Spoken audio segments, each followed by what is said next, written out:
of it. We saw some debuts, Darian. We saw a couple of goals, and we even saw the U.S. get one in on them. What'd you make of this 90 minutes we saw from the U.S.? I mean, another layer for Emma Hayes. You could tell that when the U.S. came into this match, they put pace up top. Going against Australia, clearly the game plan was, we're going to make them turn around and have to chase us. And it started literally from the beginning of the half when Lynn Biondolo scores her first goal with her first last name against Australia. It was a really good start. I think for me, I was immediately impressed by Emma Sears. I just think she has gelled so well into this national team.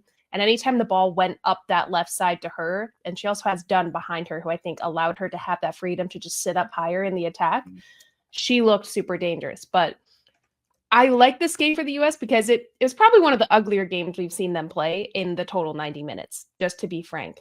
Australia posed a lot of challenges, especially in the midfield. I think we saw big question marks of chemistry, players adapting to Emma Hayes' style, how quickly she wants the game to move. And it's a big moment for growth. I wouldn't say it's a bad game, but it wasn't a pretty game by the typical standards we're used to talking to the US about. Yes, what Darian said. And I think that my holistic takeaway is that Emma, we talked about this before we jumped on.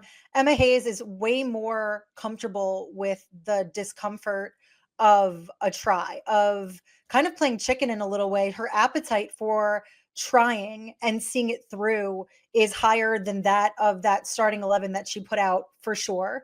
They looked like they were playing a little bit too conservatively, a little bit scared, lots of back passes and recycling the ball, fewer bites into progression that we saw in the midfield that were just lacking until some of the substitution changes. I think that this is a good test of what there is in terms of depth for the US, but there's still, in my opinion, a big cliff from what is the starting 11 that I think probably would all agree on at this point versus some of the youth getting pushed into the system. I think it would be hard to pick out a standout player. There are people that stepped up today, but I don't think that it was a blow us out of the water performance for what I don't want to call a B squad, but for a young learning team. I don't think it's unfair to call this a B squad. I don't think it is unfair. There are a lot of positions that Emma Hayes has talked about wanting to get depth in, and we saw that. Christine, you said it really well before we went live and we are talking about this, saying that Emma Hayes is so comfortable in the uncomfortable and putting people in positions and just kind of weathering the storm, trying it out, because there are so many moments during this match before we saw the first subs come in where I was like, are we going to change something? Are we going to give it a little bit more stability, a little more assurance? And she didn't. She held out, holding on to our subs until late in the second half, really allowing these players that are young and haven't started together and haven't played at all together to work out some of the kinks. And I think going up against this Australian side that hadn't had the best opening match day of the SheBelievesCup, losing 4-0 to Japan, they came out looking a little feistier, while also Emma Hayes in the US knowing, okay, maybe we're not going up against the best team in the world right now. It's a bit of a deflated Australian side. Let's run through Australia and their starting 11 that they rolled out with, because 4 changes from Australia's first match in SheBelievesCup against Japan. Reminder, it was a 4-0 loss to Japan. In the back, one of the changes, Tegan Micah in goal, and then across the back line, Grant, Catley, Kennedy, Carpenter, Cooney Cross, and Heatley in the midfield, Fowler sitting ahead of them, Ford, McNamara, and Rosso up top. So 4 changes. And Darian, Australia looked a little different when they came out against the U.S. than they did versus Japan. They had a little more fight and fire to them, I would say. Oh, well, I think Japan humbled them, to say the least. And looking at this lineup, I mean, Australia has a really stacked squad. Most of these players play on really big clubs in Europe. Most of them, the WSL, is where you hear a lot of their names more frequently. And so I didn't think this was going to be an easy game for the US by any means. And the Matildas are also very, very physical in the middle of the park. And I think that was quite humbling for the US in this match. They came out knowing, hey, we're not going to be the most possessive based team. We're not going to have the most of the possession of the ball. So when the U.S. is going to play out, let's be heavy hitters. And we saw that between Cooney Cross, Fowler, Heatley, Ford, Rosso. I think that was a really good mix and also challenge for the U.S. trying to play out of the back.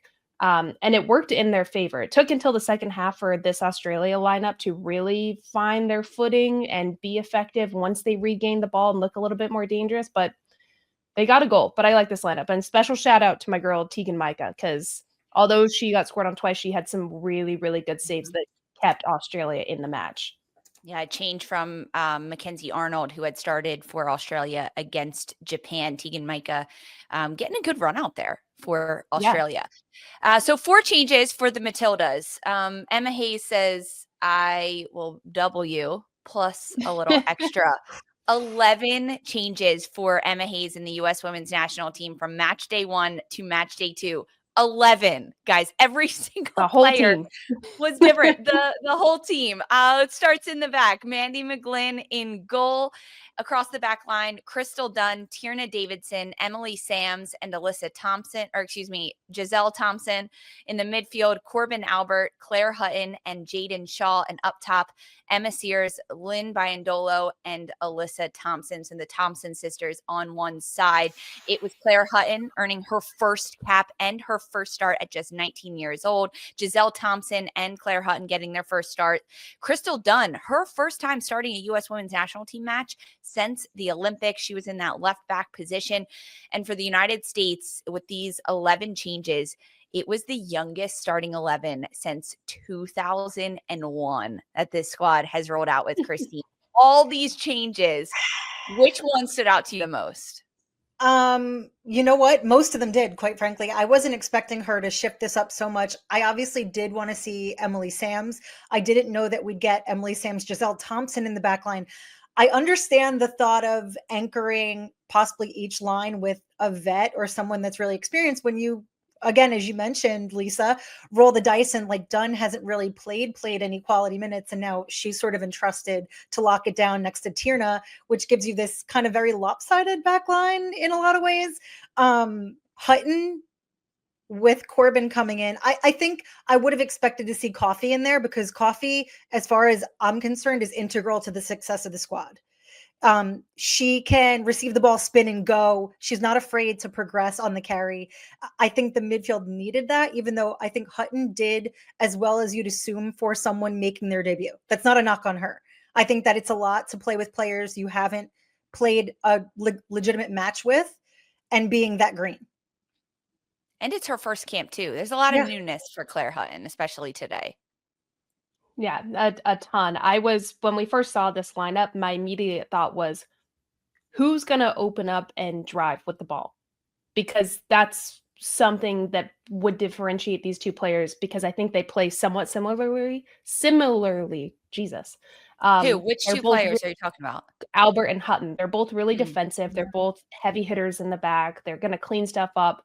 They're not going to play the most daring passes forward, at least with the U.S. Hutton, we don't know what she was training to play. Clearly, it's the 6 now. I mean, they need to have some more depth in that 6 position.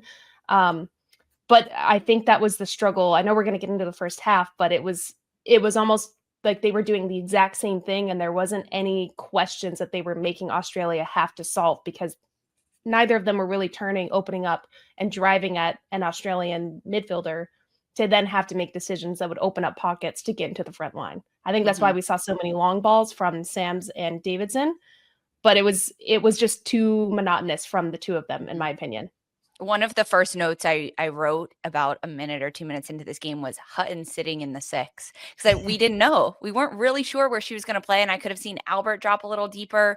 We'll get into it, all the positioning, where we saw these players line out and roll out. I was excited to see the two Thompson sisters start together, especially on the right side playing together. Of course, there's a lot of history, and it's pretty remarkable to have two sisters starting together that are 19 and 20 years old.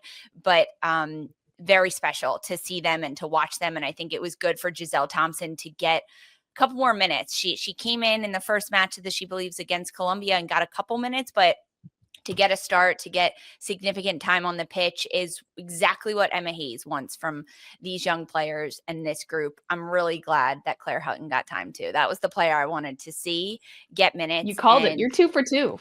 Thank you so much, guys. I'm not even fishing today for these compliments. Wait, didn't Sandra perfectly lay out this lineup on CBS? We do have to give love to Sandra because she, in her article, go read it at CBSSports.com, she listed all of these changes. She knew. I need her to hit me with the winning lottery numbers because it's easier to pick that than Emma Hayes' next predicted lineup. It's insane. It's impressive that Sandra did it. Guys, we haven't even talked about the game. What happened? 3 goals. The U.S. end up winning.